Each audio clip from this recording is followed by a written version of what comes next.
I really appreciate your patience, man. Let's do this shit. Listen, this is an honor. I've got Shit. Paul London on Zoom, and we are talking about the history of the Super 8. Paul was in the 2003 Super 8. And Paul, thanks for taking the time, man. I appreciate this. Yeah, this is cool. I appreciate you reaching out to me. You know, this is going to be a nice little trip down memory lane. A different trip for once. But yeah, it's this is fun. Lots of fun memories. And I won that tournament, mind you. I didn't just participate. That's right. I think I walked away with the trophy that I had to turn over in the back because it didn't actually belong to me. Wait.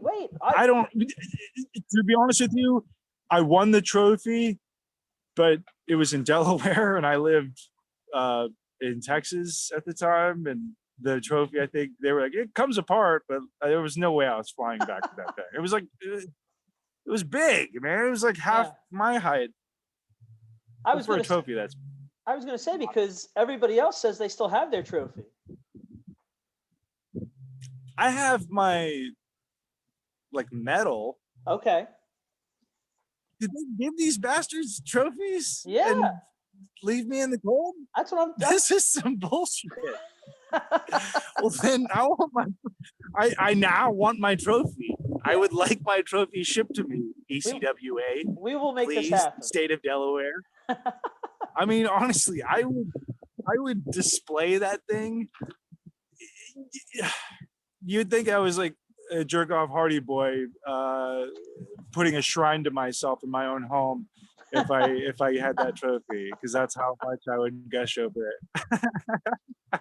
Well, so you debuted in 2000 and were booked for the 2003 Super 8. I mean, that's a pretty short amount of time to get in such a prestigious tournament. How did you end up in the tournament?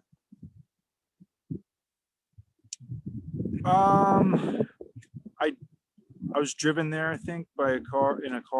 No, I honestly, I think any of the success that I was fortunate enough to have,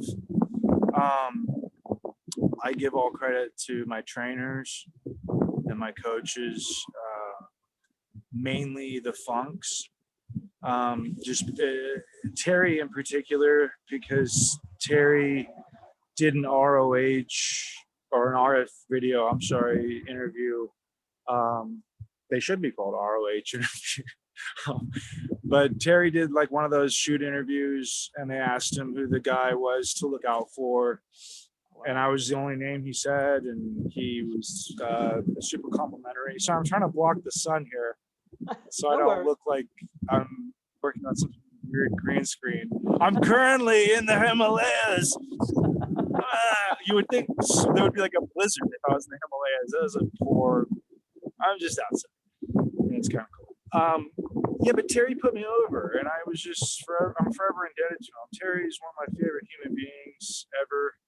I'm going to adjust the angle on this so that we get a little better. Trying to eliminate the glare that's behind me, so I'm not so much. You're shining. Oh shit! Forgot I had a drink there. That's just gonna have to do. Yeah, it looks right good. There, it's good. But yeah, Terry really helped me, because that's what put me over, and that's what got me into Ring of Honor, was that interview. And so when I started training, I first started trying to train at 16, actually, so in 96. But I didn't actually debut until 2000. And that was only after 3 months of training with Ivan Putski. Okay. So Ivan Putski, the Polish Power, was who originally broke me in and beat me up and taught me how to make funny faces and stuff. Or didn't teach me, but showed me that it was to my benefit. Right. Because he used to have this line where he would say, this sillier face, like the crazier face you can make, the better. They might be laughing at you, but you'll be the one laughing on the way to the bank. Whoa. Like, no. to cash my $5 to see if my buffet meal ticket isn't expired. But yeah, so mind you, I grew up on the tapes, on the VHS tapes, and the ECWA Super 8 was one that was a hot tape. That was one to get, especially for the years prior, where you had like Reckless Youth and Danielson and Spanky and Loki and Cozina and who's the guy in Florida that was really good? Scoot Andrews? No, Scoot was amazing. Hey, Black Nature Boy, come on, man. There was it Mike Sullivan or yeah, I think there was like some other guy that was fairly vanilla, but like everyone. So like even like the most vanilla guy or whatever, I hate even using that term because that's like a Vince term.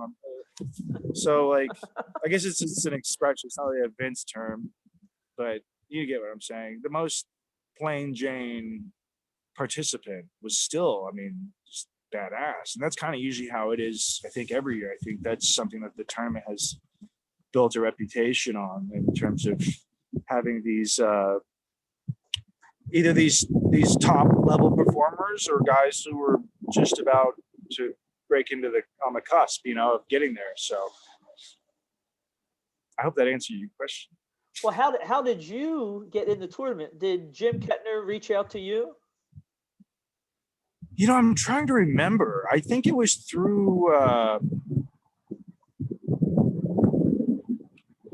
somebody at Ring of Honor, I feel. Okay. Because if I'm not mistaken, I did Ring of Honor before I did. I mean, that's what got me up into the Northeast. Okay. Right. That's what got me into the Northeast was Ring of Honor. So somebody had reached out to me, and it might have been Jim, but I feel like had it been Jim, I would have like specifically remembered the conversation. Yeah. But it might have been someone on behalf of Jim, because maybe Jim was busy or something, or he was having his iced tea. So, but either way, it was an immediate yes, regardless of whether, and I didn't know, like, well, we want you to be in this thing so you can win it. Like, no, it wasn't any of that crap. It was just like, you want to be in Super 8? Yeah. Are you kidding? Do I get a shirt? So at the time, that's what that's all about. It was already a big deal, the tournament, like, because it's only 4 years into it at this point, but to you guys on the indie scene, it was already, well, no, I guess it's more than 4 years, but it didn't. Well, yeah, but you have to keep in mind. Yeah, what was the inaugural? 97. 97. So about 6 Brian, Loki, Danielson, those guys were in which one? I think 2009 or 2000, 2001. Something like that, yeah. Okay.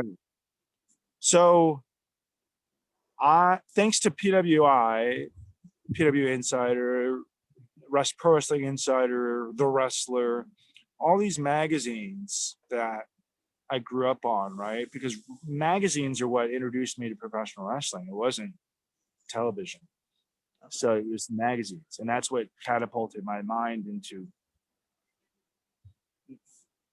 giving life to the still photos. Because I didn't know what the hell I was looking at, right? Right. So I had to make sense of these guys in like tights and like in their panties and oiled up. I was like, what the fuck is this? Oh, they're like beating each other up, I think. There's like a punch right there. He's like kicking them. Oh, that's a drop. I guess it's a big kick. So yeah,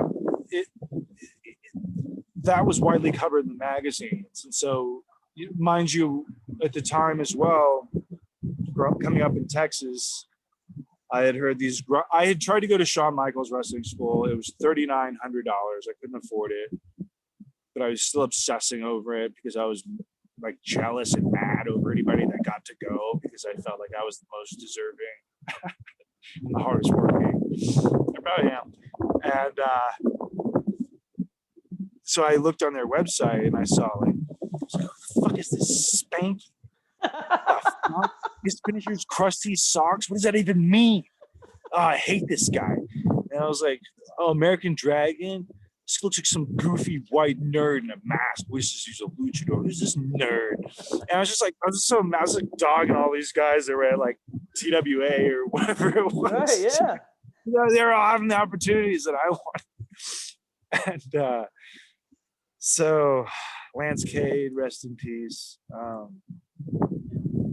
There were a lot of guys. But so when I saw them pop up in this ECWA Super 8 tournament, that was the tape I had to get so that I could like study these guys and see what put them on the map. Like, why were they getting all the hype? What was the big deal about these guys, right? Right. And that tournament, that 2001 ECWA Super 8 tournament, exemplified it, because that was, to me, that's still my favorite tournament of the Super 8s. Is that very first one that I watched, the 2001. Who was that? Danielson or Loki that won that one? Danielson, right? It was him and Loki in the finals, right? Yeah. Would I think Steamboat as the ref? Oh, you're right. I think so. You know, somewhere in my father's attic is that VHS tape. Really? Okay. Oh yeah. So I'm going off the rails here, man. But I'm gonna reel it back. It did have a reputation, and it opened the doors for me to see who I was competing with on the independents, and to get jobs, and to get coverage, you know. And boy, did it show me what these guys could do, because these matches were so good, so good. I mean, I was seeing things I'd never seen before. So, especially the Spanky and Danielson opener. Yes.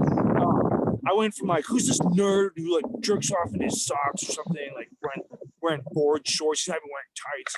Hate this guy. I was like, man, I really like this guy. He's fucking good. He's so good. He's so good. And then, sure enough, we became a tag team.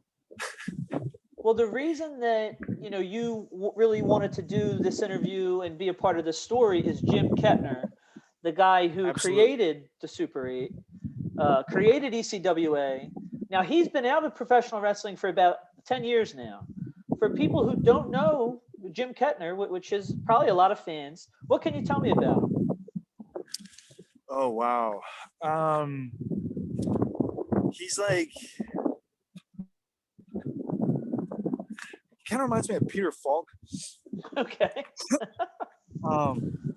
He's got like this very Columbo kind of swagger to him, but it's so there's no ego with this guy, and he's like what I would imagine if Peter Falk and Martin Scorsese were brothers. The third brother that no one hears about, like, that would be Jim Kettner. But it would be by design, because Jim was never one to put himself in the spotlight. It wasn't like Jim Kettner's ECWA Super. Like, he didn't put his name all over shit like all these jerk offs do today.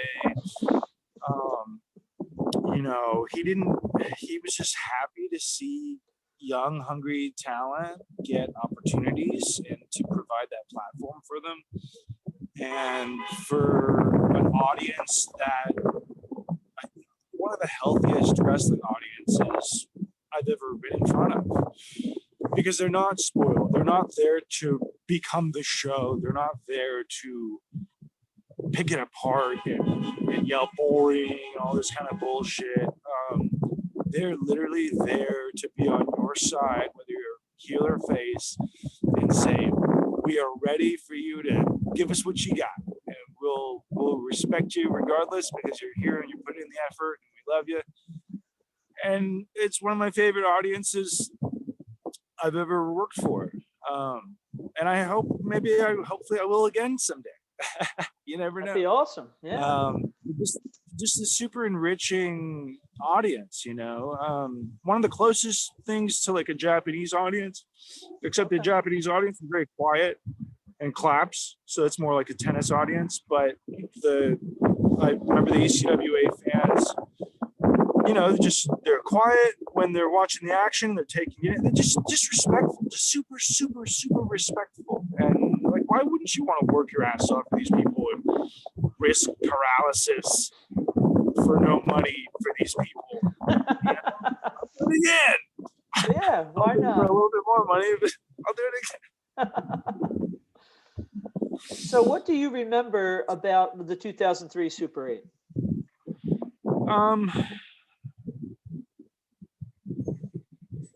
Lots of things, I guess. I remember staying at Jim's place because Jim was.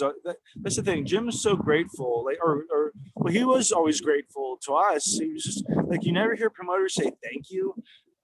Like very, very rarely do you hear promoters say thank you, and it's insane how far a simple thank you can go.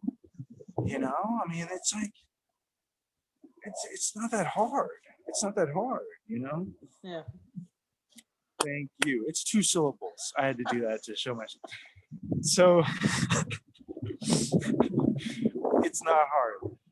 And Jim was always ever so grateful for the work that we did, for the efforts that we did. If you messed up or like there was an accident or something, he just wanted to make sure that you were okay and like nobody was hurt. He wasn't like, you messed up my show. Can you tell I like most promoters? So I remember staying at Jim's, and I remember that he loves his iced tea after the show at the diner. And I have an extremely funny Jim story for you that I tell people every so often, and I want to put this in a movie someday with like the main character. But Jim told me this story one time how I can't remember what happened. This is Jim. I was having some sort of problems. Can you hear me okay? Yeah. We're trying to shoot here. I was having some sort of drama going on in my personal life because I'm an actor, and show me an actor without drama in their life, and they're not an actor. That's my excuse. So I was dealing with some sort of bullshit, and I think Jim, but I think there was something else that I did. Like I forgot something, or I did something clumsy or like very klutzy. I really can't remember what it was.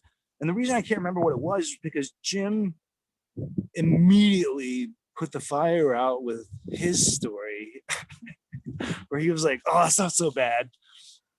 One time I was leaving the diner, I was after the show and I was so tired, and I put all the flyers in the trunk. This is a horrible Jim impression, by the way. I can't do Peter Falk or Martin Scorsese or Jim Kenner for that matter. But he said he was putting stuff away, and I'm putting stuff away in the trunk, all the materials or the posters or whatever.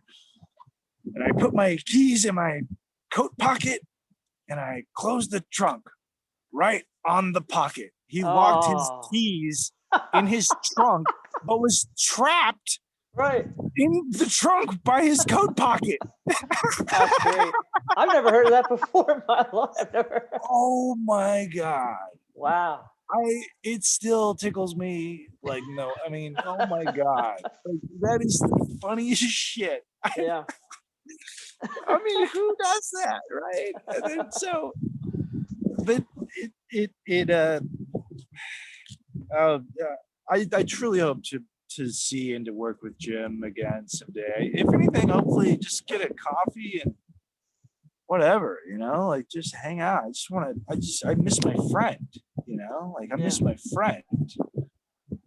I think of Jim the person. I'm trying to think of him like at a show, and he was just so like he's so quiet at the show and unsuspecting. Like, you know, if you showed up and you didn't know who the promoter was, you'd walk right by him. I mean, you probably wouldn't, because he would say, "Hello, oh hi, how you doing? Oh hey, oh hey, it's good to see you. Oh, your first time in the show." He just loves people. I think, like, and he's just very affable and just such a kind man. Just such a kind man. There's not enough kindness, but he definitely does his best to make up for what others lack. And I love him to death, man. You know, he's just such a sweet human let's talk about the matches. You wrestled obviously in 3 matches. First match, Alex Arian. Second match, Frankie Kazarian. Third match, Chance Beckett. What do you remember about those matches, or if anything? I remember that I liked. Here's what I remember really about that tournament is that I felt, especially in the finals, I felt like I shit the bed. Really? Yeah, I felt undeserving of winning the tournament because I don't know. I didn't feel I had it that night. I felt like I had it in moments, but I didn't feel like I had it throughout, and I didn't feel like I owned the night. Certainly, like I should have, but I was also I was still extremely insecure as a performer back then. I was extremely confident as a wrestler and an athlete, but as a performer, I was still pretty insecure. And that's a tough mix because an insecure performer doesn't perform very well. You're too in your head or something, Yeah. But what I remember was I made a lot of friends that weekend because I met a lot of guys that I had, again, read about that I didn't, Cedric Strong, that was the other guy in there who I remember really liking. And he was teammates with Roderick Strong in Florida on the Independents. So they were like the Strong brothers. Okay. But it's funny because you would have thought like Roderick was the one that went on to be somebody. Right. And Cedric just kind of phased out after that. Yeah. And I remember he had his like face kicked off by Chance, or no, he kicked Chance Beckett's face off in their opening match, I think. Okay. Because I think it was Cedric Strong against Chance Beckett in the second round or something. And there was a kick that opened up Chance, because I remember when I had him in that clutch at the end for the finish, there's all this blood coming down my fingers, and that was cool. But like that was another thing. I hate the posture on my bridge in that. It's really piss poor. And I was tired, mind you. That was like my third match of the night. But I don't know. I cringe watching so much. Like if I were to watch that, I haven't watched it probably since. But that was probably why, because I was just like, I look all thin. It's gross, But that was the first time I'd ever wrestled Frankie in the second. I think it was, like you said, Alex Arian. I remember Alex Arian was from like New Hampshire or Maine, or somewhere up in deeper in New England. I really liked the guy. Like I thought, like I don't know, there was something about him that kind of like reminded me of like Joey Lawrence and like Dave Charvet from Baywatch, but he was just like so polite and like just very cool, like just a very cool dude. And I remember after that hoping to have stayed in touch with him because he was a guy that I thought like, man, this Alex Arian, like, he looks amazing, and he was so fun and easy to work with, and like I thought we could have made a great team as well. But he was one of the guys I was hoping to run into on and off throughout my journey. And I just never did. And I felt like I saw his name pop up here and there, but he might have gone on to something else, or might have, who knows? But then, in the second round, now, Frankie, I was familiar with from my time in California. During 9/11, when 9/11 went down, I was living in Buena Park, California, in a closet that was designed to be a room. It was like a big room with windows, but it had a closet. So I was like, I live in a big closet that has a closet. And the reason I say that is because when 9/11 went down, I was called by my folks who woke me up because they were worried that they might hit Disneyland next, okay. which is understandable. Yeah. You know, it's an obvious concern. They're hitting all these big, you know, yeah. I mean, who knows? Right. We didn't know. You couldn't think that. So waking up in a room with no light coming in is extremely disorienting, and you don't know what time of day it is. Fuck, and you turn the TV on. It's just chaotic. But at that time in my life, I had driven out there from Texas on a hope and a prayer, on a wing and a prayer, I should say, because I was under the idea that UPW, who was a developmental territory at the time, which is where like Cena came from, and Samoa Joe, and Frankie went through there. And, they had lots of guys go through there. But that's where I met Frankie. So I knew Frankie from back then, and we were cool, but I don't think we'd ever wrestled each other. And he lived in like the high desert, or he lived in the middle of nowhere, you know. So it wasn't like he was like a regular hangout guy. But needless to say, so Frankie and I, you know, we have the same taste in music. And funny enough, I was Frankie's last WWE match on Velocity. Okay. Wow. Frankie Kazarian might be the only person in WWE history to go undefeated. Really? Completely undefeated. I'm not kidding you. And I was his last match, because that was the match where he went to the back and they gave him notes from Vince, who wasn't there. He was in his office, but he watches everything with all the monitors and bullshit. So they told Frankie after he beat me in that Velocity match, which was a really fun, cool match, mind you, because Frankie and I had really solid chemistry, you know, like we have really solid chemistry. But that was the Velocity match, not the ECWA match, because Kettner didn't tell him to cut his hair, but they told him to cut his hair in Gorilla after he won. He gets up to Gorilla and they're like, notes from Vince, they want you to cut your hair. Frankie was not having it and just like quit. And then he goes to TNA and cuts his hair. Yeah.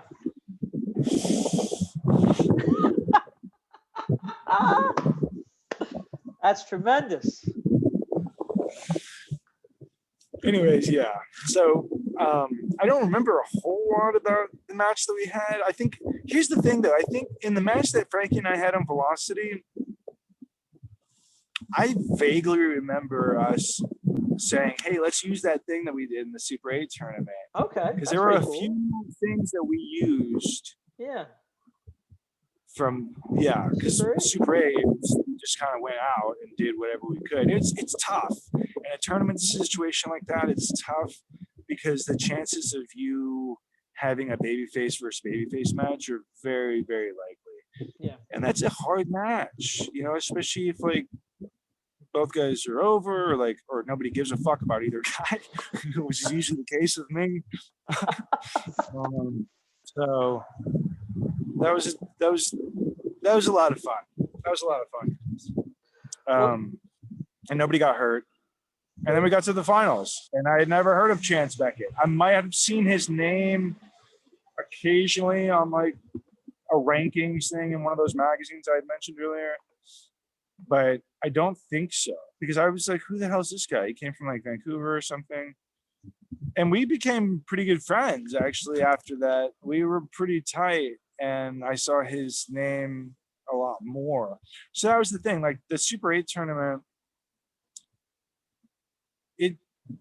it's an amazing platform to get coverage, to get seen, to get out there. Like after the tournament, I would like to think that at least 75% of the guys in that tournament, you see their names pop up more and more. Yeah.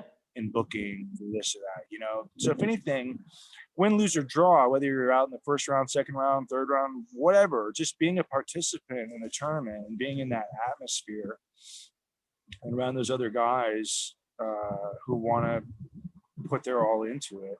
Because see, the way I was raised was, and the way I was brought in by Putski was, you go out there and you give the absolute everything you have, and it's up to the guys after you to top it.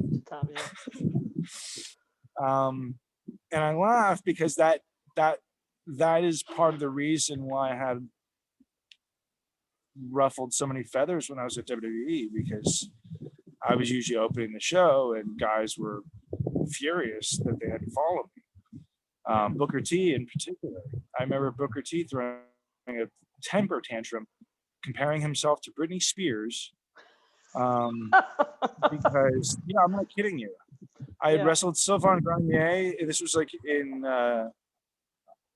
where Stephen King lives, whatever his town is, in Maine or something. Sylvain Grenier and I opened the card at some house show. Yeah. I was like, oh, great. You know, like Sylvain's not really one that you're going to rewind the tape and watch. So, but I was like, fuck it. Let's go all out. Let's have a badass match. I want to see what this Acadian can do. And we went out there and we ripped it up. And I get to the back and I see Booker T like throwing bottles of water and like pacing around like an angry animal. And I look at Arn Anderson, I'm like, what the fuck's his deal? And he goes, he's pissed. He's pissed. You guys went all out. You might want to go apologize. And then Booker cuts him off. He's like, no, that's bullshit. I'll tell you what it is. Okay, look, man. You think for 1 second that Britney Spears, if she has an opening act and they steal the show, do you think Britney Spears is going to have them on the tour with her anymore? I am not fucking kidding you. Wow. And I go, and I'm sitting there like I'm like in the fucking Twilight Zone. And then I sit there and I'm like, wait.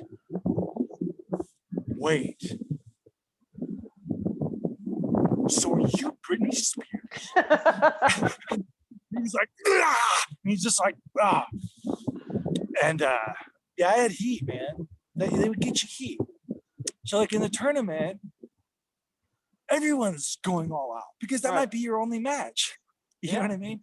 And so that cultivates an atmosphere of organic competition, which is missing in today's wrestling because everyone wants to hold hands and like everything on Twitter, and everyone wants to break kayfabe. Kayfabe's dead. Kayfabe is not dead.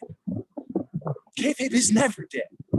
Kayfabe is only dead by the idiots who kill it in that moment. Yeah. But I can guarantee you, I will take anyone and I'll make them believe. Yeah. I'll make them believe. And that is kayfabe. Yeah. Or is it? And so, in a tournament situation, it's set up as a tournament. So you treat it like an athletic competition, which thus creates better matches. Because that is at the essence of what professional wrestling is. These combatants vying to be the best, trying to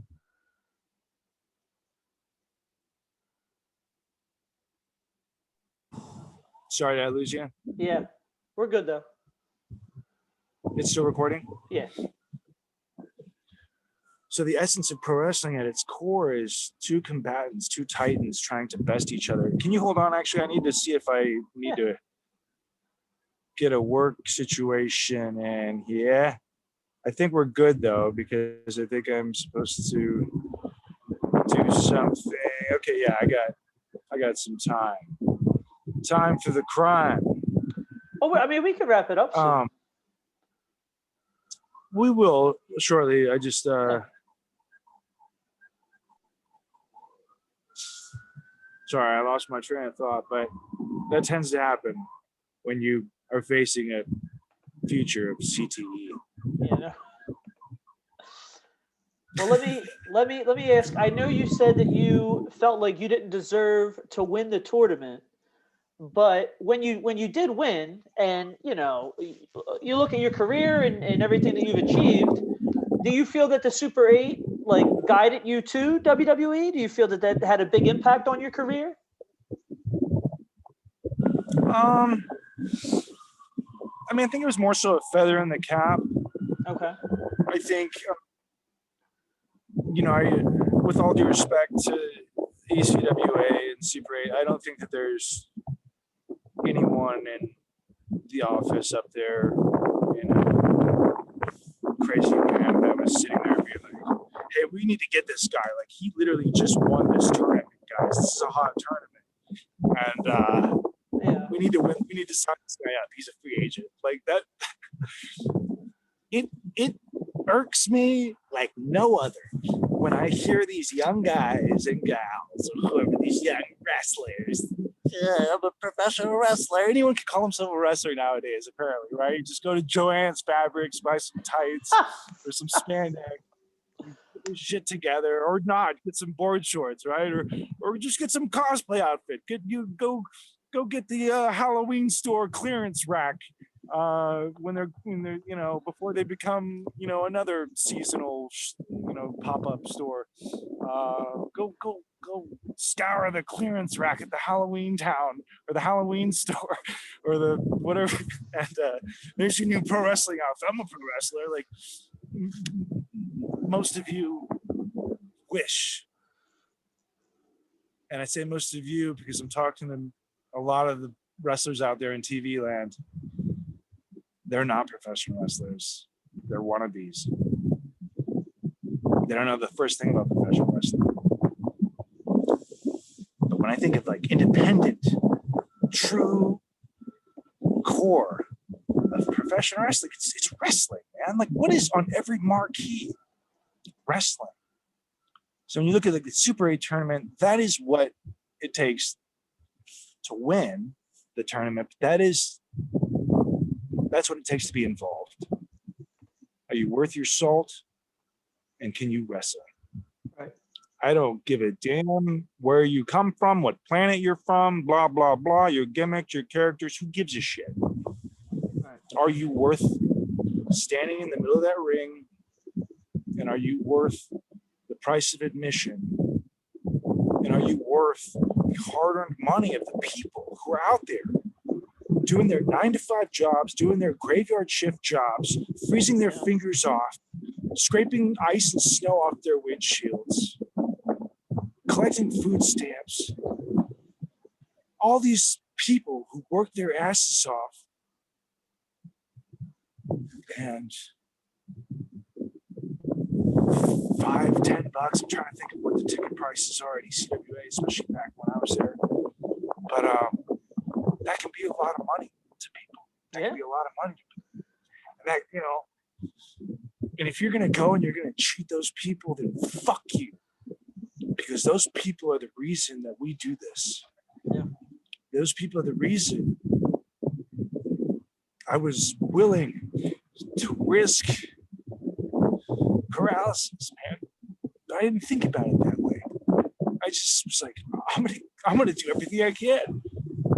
I'm gonna give everything I can because I want these people to know that as crazy as it sounds, I'd die for them. There was a time in my life, it's not so much anymore, but there was a time in my life when I wanted to die in the ring. It's like that's how much pro wrestling I was obsessed with, and I still am. I have to say, you can always take the wrestler out of the ring, but you can never take the ring out of the wrestler. Do you understand what I'm saying? Yeah, absolutely. I mean, you can just tell right now you still love it. Your passion comes through. And that's what frustrates me like no other. And honestly, I don't blame Jim for leaving. I don't blame him, because I was going to ask earlier, like, oh, what was the reason? Like, did someone piss him off? Or like, Yeah, he probably saw and could predict the slow turn of where the industry was headed. Yeah. And we just didn't want to have anything to do with it. That's kind of where I'm at. Yeah. That's why I haven't thrown my name out there. That's why I don't need to be in the spotlight. Nah, I need my spotlight. I've got plenty of spotlights that plug into the wall. That's good enough for me. Yeah. Do you know what I'm saying? If Absolutely. I really need a fucking spotlight, I'll turn on the headlights. I'll go stand in front of my car while it's parked. Right. Maybe if it's going 5 miles per hour. A little stunt roll. I got one. But no, one, it was an extreme honor, not to cut you off, to have the picture of me holding the trophy is one I will cherish for the rest of my life. And that was also a time that I debuted. Oh, I just remembered. Okay. So I had new tights made for that tournament, right? Okay. Yeah. They were like a Carolina blue and black. And Nightwing was like one of my favorite superheroes growing up. So I had long tights made that kind of had a flared bell bottom at the bottom. Okay. And I still have them. And then I had the shorts made that I wore in that tournament. Yeah. And I'm pretty sure I wore the blue and black in that tournament. I think it wasn't. I didn't just wear all black because I think that was Chance Beckett. He wore all black. Yeah. And I was thinking, like, I know we didn't both just wear all black in the finals. I had the blue and black with the Nightwing logo on the side. Yeah. So I remember preferring to wear the long bell bottomy ones, right? I was like inspired by these tights that Shannon Moore was wearing at the time on Velocity that were awesome. You know, Shannon's cool dude. But he had these awesome tights that were like pants that had a flared bottom. I remember them. Yeah. You remember those? Yeah. So that was the inspiration for these tights that I had made. That I had them made by Easy Money, who Jason's a great dude, but he's a fucking shyster of a seepster, whatever the hell you want to call him. Like he would purposely, unless you specified super mega deluxe, Kool-Aid man can't even break through these tights thickness, he would make your tights with pantyhose so that you had to reorder more. Right. Because those wouldn't work. Like, oh, you didn't specify. I was like, well, I'm pretty sure I didn't.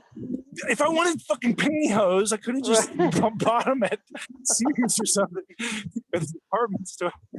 But like your tights are almost like see-through. Okay. Right, So, and the reason I bring that up is because I was lucky enough to have like a 2-ply thickness to mine, right? So that means you could like just half see my dick. You could certainly see the outline of it, but you could, yeah.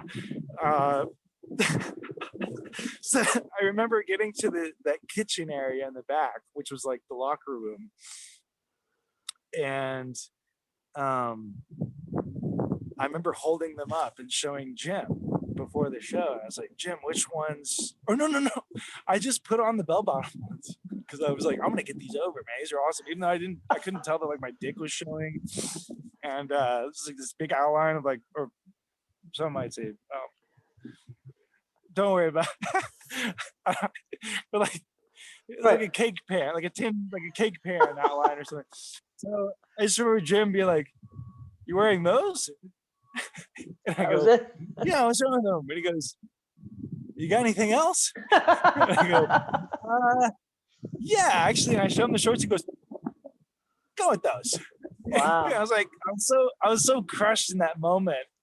And then later he let me know, he was like, "Nah, I can't, your dick, you need to get some thicker tights." And I was like, "Easy money, you son of a bitch." I'll get you, Jason. Wow. So that was super, that's so funny to me. So, and I also remember Spanky being livid after his match with, was it Beckett? Was that who he wrestled in the second round? I think that's who Chance beat. Yeah. Right? Yeah. I don't know what happened in that match. I don't remember the match because I think, busy going over mine with Frankie.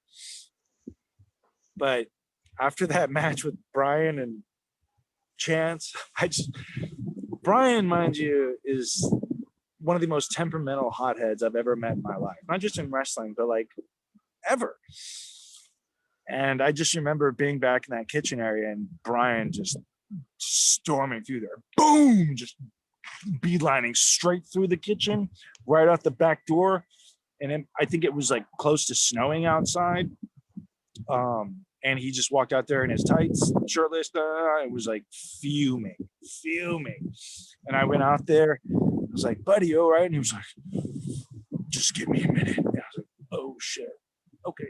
And I went back in, and that was one of the first of countless temper tantrums like that I've witnessed. Well, I'm not going to say temper tantrum because he doesn't get loud and like Booker T, like Brittany T, like Booker Spears. Right. And hit me, baby, 5 times. Like that. I just made that up. What a journey this has been. What's that? What a journey. This has been fantastic. I didn't expect half of these stories. This has been tremendous. Well, what did you expect, man? You're gonna reach out to me for a free interview and not expect to get a lot of meat on the bone? I loved it. You think I'm gonna give you like the fucking? You think I'm gonna give you like the 99-cent menu or something? Like the ECWA Super Tournament was fun. It helped me a lot in my career. I don't want to. I am very grateful to Jim Kettner and all the employees of the ECWA Super 8. Thank you, Delaware. I don't. I don't want to throw people under the bus, but I have gotten some of those responses. You know. For them. I'm glad they could remember anything. I do have one last thing I want to tell you. One name has been announced so far for this year's tournament. Have you heard who it is? Kurt Angle. Ricky Morton. Really? Yeah. It's a wait. Okay, so I heard this, okay. And I was sitting here thinking, like, was this from last year's tournament? Because I was approached at one point by maybe Mike Law or I can't remember. Somebody had reached out to me about being in the tournament, and it was a scheduling issue. I think they wanted me to be like a surprise or something. Yeah. Sorry to spoil it. Right. And obviously it didn't happen. And so that was the last I'd heard about it. Then I saw something about Ricky Morton, ECW Super 8 or something. And then I thought, what was that? Was he like a judge or like, wait, what? So please tell me, when is the tournament? May 1st. May 1st. Okay. And he's the only name announced so far, yeah? So far, yeah. I wonder.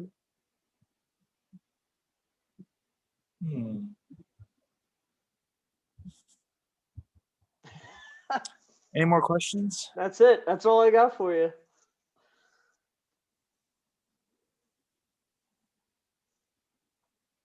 What do you I would love to wrestle Ricky Morton. See, I knew it. I knew this would yeah. Maybe you should let them know. Hey, could you put in a word for me? Yeah, I mean, I think you should tell them. You let them know. I don't even know anybody that works there anymore. You know Mike Law. You. You know Mike Law. What is he, Office? Well, I don't know, but a former champion, that should count. Should count for something. Okay. Yeah. I want Ricky Morton money. I'm kidding. I don't. I just want to wrestle him. Yeah. I just want to be in the same ring with him. Yeah. Imagine if can we make this Super 8 tournament with like just all names and like legends or whatever? It'd be awesome. Fuck these young cosplayers and these young video game nerds, and these all friends dudes and all this hand-in-hand bullshit and miniatures and phony bullshit. Like, let's make this tournament what it was meant to be. Yeah. I like it. I'm serious. Yeah. Well, I'll throw your name out there. I'll tell them Paul Put London some is words for me, interested. kid. I'm gonna start. I'm gonna start sending out some smoke signals. Yeah. This is the Be a big one. judge. To be a judge. Oh, I see. I see Yeah, to what be a this is. judge. I see what this Yeah. is. Well, listen, man, I appreciate this whole thing. I think this has been awesome. Thank you. I mean, this was your idea, the Zoom, so I really do appreciate this. And I think this is going to Yeah, make the whole story. I hope so. I mean, I'm obviously the most important, most successful, best looking, greatest tournament winner of all time. So, it only makes sense. This is the best interview. I'm just kidding. But thank you. I do The most appreciate underwhelming tournament winner ever. it. No way. Get out of here. Do you I want ever that trophy? Yeah, that's what I'm saying. We got to get you that trophy. How about this? Yeah, How what about the this? fuck? I'm going to come back to the tournament just to grab my trophy. Get the trophy and maybe wrestle Ricky Morton. Is Scoot Andrews around? Can we find Scoot? I'm trying to get him for this. I am trying to get him to talk about it. Low key. I reached out, did not hear back. Was AJ in that tournament? He was, but I think he might be a bit tough He to was get in the over. year after, I think. He wasn't in the same year as Key and Danielson and Reckless. Is Reckless around? I think I could get a hold of him. Tom. Yeah, get a hold. Yeah, get a hold of him. Get him, and let's get him in the tournament. All right. Cozina. Let's get Cozina.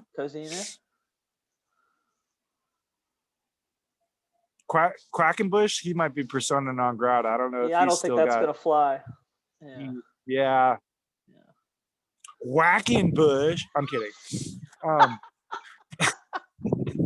I think that's what got him in trouble, actually. I think so. Wackenbush. That might be the problem. Whacking the bush. Well, this has been a real pleasure, man. I got to get going. Yeah, thank you. And just go save some animals. Sounds good, man. I appreciate you taking the time and doing all this. Thank you. Thank you. It's been an absolute pleasure. Let's do this again sometime, just for the fun of it. And you got it. Please stay in touch with me. Yeah, absolutely. Thank you. Have a good one. Thank you, and thank you to everyone at ECWA Super 8, and thank you to everyone at ECWA, and thank you to everyone in Maine, and Jim Kettner, I love you. If you hear this somewhere, I love you, I miss you, and I really, truly hope we can reconnect very soon. You got it. Thank you, Paul. Thank you.